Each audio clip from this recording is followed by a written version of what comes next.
नमस्कार दोस्तों, आपके अपने चैनल स्मार्ट स्टडी 78 में आपका स्वागत है। दोस्तों आज हम बात करने वाले हैं कि सीटेट की जो ऑफिशियल आंसर की है वो कब तक आ सकती है और आपका रिजल्ट जो है वो कब तक आ सकता है। यदि आपके नंबर भी 2 से या 3 कम बैठ रहे हैं तो ये वीडियो आपके लिए बहुत ही इंपॉर्टेंट है, क्योंकि इस वीडियो में बताने वाली हूँ कि जो आपके नंबर है वो कितने बढ़ने वाले हैं, कितने बोनस अंक आपको मिलने वाले हैं। तो वीडियो में लास्ट तक जरूर बने रहें।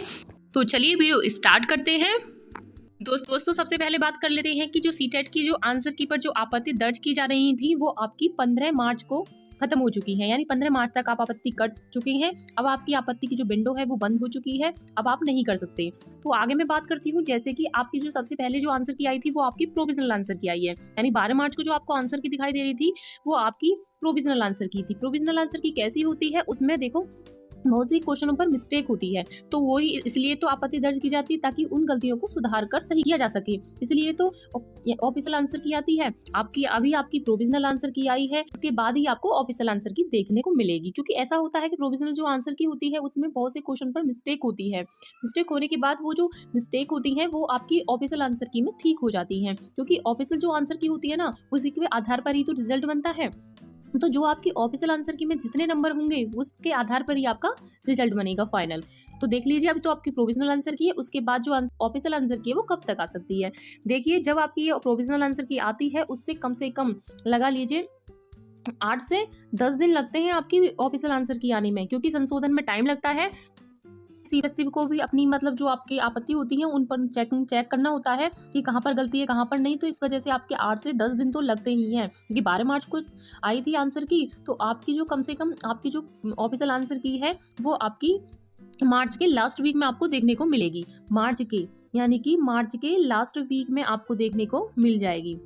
आप चिंता ना करें, आप अपनी जो आंसर की है वो आपके ऑफिशियल आंसर की से मिला सकते हैं, जब वो मार्च के लास्ट वीक में आपको देखने को मिल जाएगी। ठीक है, आगे मैं बात करती हूँ कि जो आपका रिजल्ट है वो कब देखने को मिलेगा। रिजल्ट है, देखिए नीचे देखिए, यहाँ पर आपको अप्रैल फर्स्ट वीक में आ सकता है। देखो, ये उम्मीद दिखाई दे रही है कि आपका जो रिजल्ट है वो अप्रैल के फर्स्ट वीक में आ सकता है। हो सकता है उससे पहले आ जाए, हो सकता है उससे पहले ही आ जाए, क्योंकि ऐसा होता है कि जब आपकी ऑफिशियल आंसर की आ जाती है तो रिजल्ट में ज़्यादा टाइम नहीं लगता, क्योंकि सब कुछ तो तैयार रहता है, फिर रिजल्ट ही अपलोड करना होता है। तो इसमें देखते हैं, कभी कभी ऐसा होता है कि अप्रैल दे रखा है, लेकिन अप्रैल से फर्स्ट वीक से ज़्यादा नहीं आ जाएगी, क्योंकि सीबीएसई पहले से इतना लेट है, लेकिन अब लेट नहीं करेगी, क्योंकि इसमें लेट होने का यही कारण रहा है कि पहले से ही कि 7 और 8 को आपका एग्जाम हुआ। देखो, 7-8 को एग्जाम हुआ, लेकिन उसके बाद जो 2 सेंटर बच गए थे उनका जो एग्जाम हुआ था वो आपका 1 मार्च को हुआ था।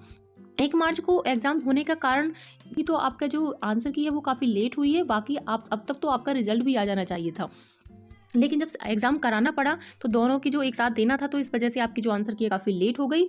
अब आपका जो आपकी प्रोविजनल आंसर की लेट हुई है, तो आपकी यानी कि जो आपकी ऑफिशियल है रिजल्ट है वो काफ़ी लेट हो रहा है पीछे इसलिए। तो देखिए, आपका जो रिजल्ट है वो आपके फर्स्ट वीक में आपको देखने को मिल जाएगा। आगे मैं बात करती हूँ, जैसे कि आपके नंबर या 2 या 3 से नंबर कम बैठ रहे हैं, या फिर 1 या 2 नंबर कम बैठ रहे हैं, तो बिल्कुल भी टेंशन ना लो, क्योंकि अभी आपकी प्रोविजनल आंसर की है संशोधन होता है, उसके बाद जो नंबर बढ़ते हैं। देखो, ऐसा है, नंबर तो घटने वाले हैं नहीं, आपके जो नंबर है वो घटेंगे नहीं, नंबर अब आपके बढ़ने वाले हैं।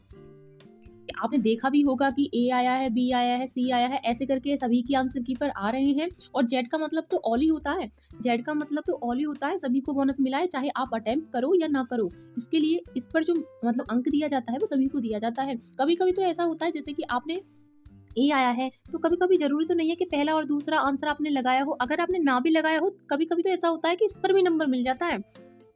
मैंने खुद देखा है, क्योंकि 1 से 2 नंबर आपके ऐसे ही बढ़ जाते हैं। तो आप यदि आपके 2 या 3 नंबर कम है तो बिल्कुल भी चिंता ना करें, आप अपनी जो ऑफिशियल आंसर की है उसका वेट करें और रिजल्ट का वेट करें, क्योंकि आपके जो नंबर है वहाँ आपको बढ़े हुए मिलेंगे। और जैसे भी आपकी आगे अपडेट रहती है मैं टाइम टू टाइम देती रहूंगी। और जो भी इस चैनल पे नए हैं तो प्लीज़ सब्सक्राइब जरूर कर लीजिए। और अब आपका जो भी डाउट है आप मुझे कमेंट करके जरूर बताइएगा। मिलते हैं नेक्स्ट वीडियो में, तब तक के लिए धन्यवाद।